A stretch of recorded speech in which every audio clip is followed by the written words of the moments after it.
Почитувани ученици, добре дојдовте.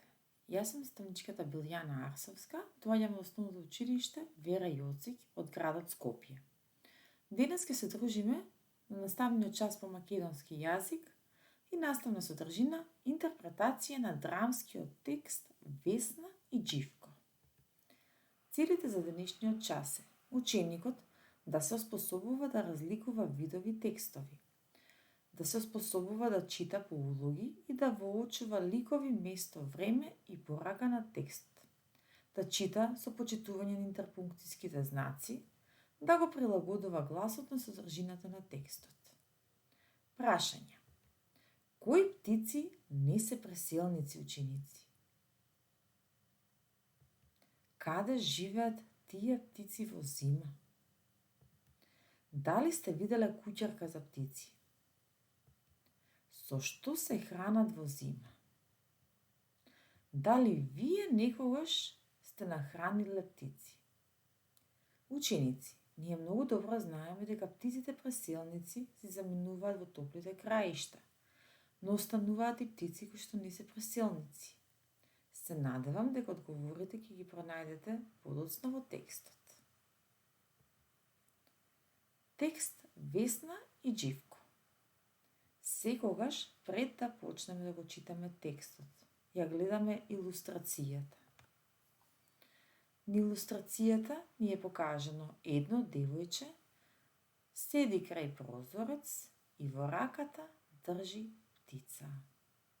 Девојчето по изразот на лицето гледаме и дека не е многу среќно. Што ли се случува во текстот? Да видиме дали сме откриле. Весна и Џивко. Позади насловот се крие една убава снегулка. Од тоа можеме да забележиме дека станува збор за годишното време зима. Лица. Раскажувач, Весна и врапчето Џивко. Раскажувач. Зимско утро, се е тивко, кај прозорецот Џивка, Џивко. Штипе сече ветерот ладен, ах, колку сум смрзнат, гладен. Снежец вее, се е бело, покри дворој поле цело. Зад прозорец стои Весна, слуша тажна песна. Некој тажна песна пее, сака и тој да се згрее. Девојчето ретко греши, да го пушти внатре реши. Прозорецот крцна тивко, во собата влезе Џивко. Еве, храна колку сакаш. Кулна Џивко и се згреа, патем скокна и запеа. Бити здрава, жива, Весно, да те краси љубов песна. Пријателот кај да е, по доброто секој го знае. Во тешките снежни дни, еден живот спаси ти. Ученици, многу убав текст. Да се потсетиме. Илустрација. Во секој текст задолжително е да има илустрација. Таа ни помага зашто станува збор во текстот да видиме. Наслов Весна и Џивко. Содржина текстот и писател. Моментално за овој текст писателот е Киро Донев. Да видиме, ученици, како го викаме овој текст. Бидејќи има многу ликови и е малце по-необичен од останатите текстови. Да, овој текст е драмски текст. Тоа е текст во кој ликовите зборуваат. Најмногу го има во театар, ученици. Верувам дека сте биле во театар и дека знаете како изгледа еден драмски текст. Кога зборуваме, треба помалку и да глумиме, за да ја доловиме содржината. Значи да повториме. Овој текст е драмски текст. Во драмскиот текст ликовите зборуваат. Ликови. Раскажувач, Џивко и Весна.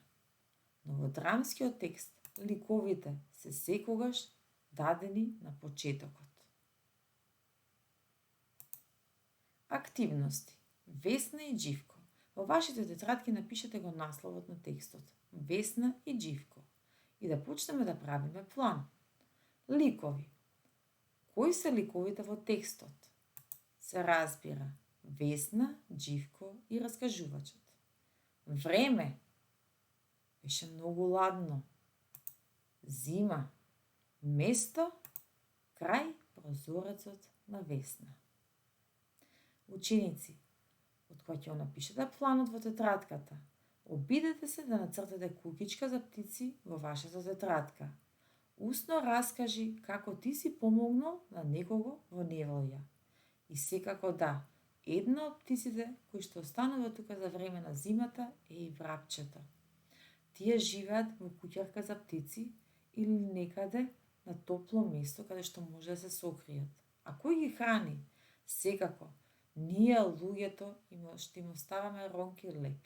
Покажете си вие хумани и вие оставајте на прозорецот ронки леп за да може да ги нахраните птиците во ладната зима.